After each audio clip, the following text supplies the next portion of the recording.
मित्रांनो, पार्टी करायची आहे तर मग चला ना, सोलापूर बरोबरच विजापुरात प्रसिद्ध असलेल्या चाचा मच्छी ढाब्यावर. चाचा मच्छी ढाबा, विजापूर रोड, टाकळी, सोलापूर. संपर्क 9765 066 495.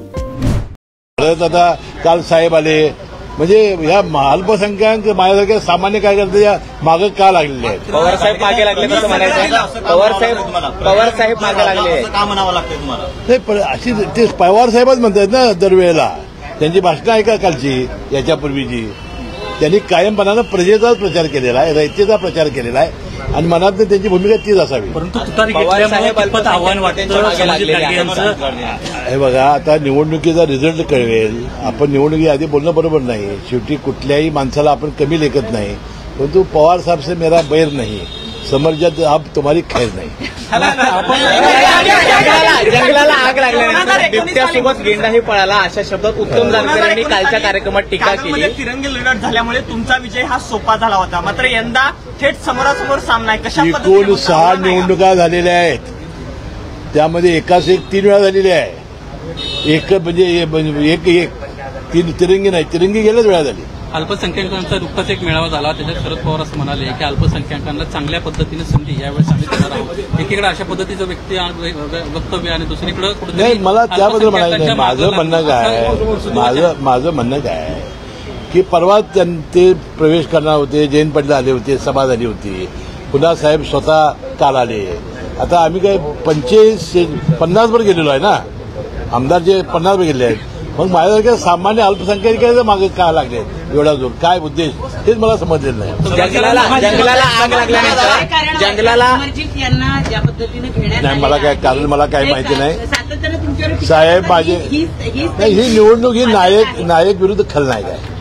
जयंत पाटील यांनी उत्तम जानकर यांची सुद्धा टीका पाहायला मिळाली तुमच्यावरती. जंगलाला आग लागल्यानंतर मला जयंत पाटील यांनी असा उल्लेख केला की संबंधित यांच्या संस्था चांगल्या आहेत, मात्र तुमच्या संस्था ह्या भ्रष्टाचाराने बरबडलेल्या, असा उल्लेख जयंत पाटील यांनी नाही केलेला नाही. ते जयंत पाटील बोलूच शकत नाहीत, संस्थांवर नाही बोलू शकत नाहीत. आपण जर पाहिलं, ज्यावेळेस तुमच्यावर कारवाई झाल्या होत्या त्यावेळेस ज्या कुटुंबानं ज्या पद्धतीने तुमच्या कुटुंबाची फरफड झाली होती संपूर्ण महाराष्ट्रानं पाहिली. कुणी केली होती?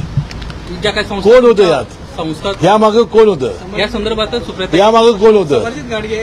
जबाब म्हणून ही नायक विरुद्ध खलनायक लढाई आहे. गाडगे साहेब त्यांनी म्हटलंय की आगामी निवडणुकीमध्ये जवळपास 30 ते 40 हजाराचा फरक असेल विजयामध्ये. कुणाचा? गाडगे म्हणतायत. अहो, मी तेच सांगितलं ना तुम्हाला. आता किती मतांनी येईल तर निवडणूक ठरवेल ना.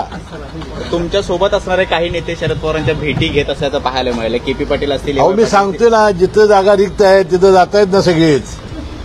पाठिंबा नाही कुठं पाठिंबा? मग आता मंडळी सगळे चाललेले आहे. अहो, असं कसं असतं? नेते जर तिकडे जात असतील तर त्याकडे तुम्ही अहो, त्यांना आता निवडणूक लढवायची ना. राष्ट्रवादी अजित पवार गट किंवा अजित पवार यांचा जो पक्ष आहे त्याला फटका बसेल का? अशी जी दांडावरची लोक आहेत ती दांड बदलतायत त्याच्यावर. अहो, ते कुठे जात आहे? ते ज्याला तिकीट मिळणार आहे तिथं विरोधी तिकीट मिळणार नाही तिथं जात आहे. राधानगरीतले तिन्ही नेते आपल्या वेळेचे जात आहेत. गेल्या वेळेला सुद्धा आम्ही दोघांच्या समजुता करण्यापर्यंत समजत झाला नाही. ते मेहुण्या पाहुण्यांची जी आहे ते समजुता होण्याच्या पलीकडे आहे.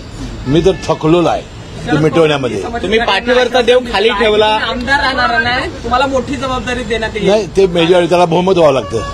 तुम्ही निवडून यावं लागतं आणि बहुमत व्हावं लागतं. सर ते म्हणतायत आम्ही आमदारच करणार नाही समर्जित ना, तर मंत्री पण करू. नाही, ते निवडून यावं लागतं आणि बहुमत व्हावं लागतं.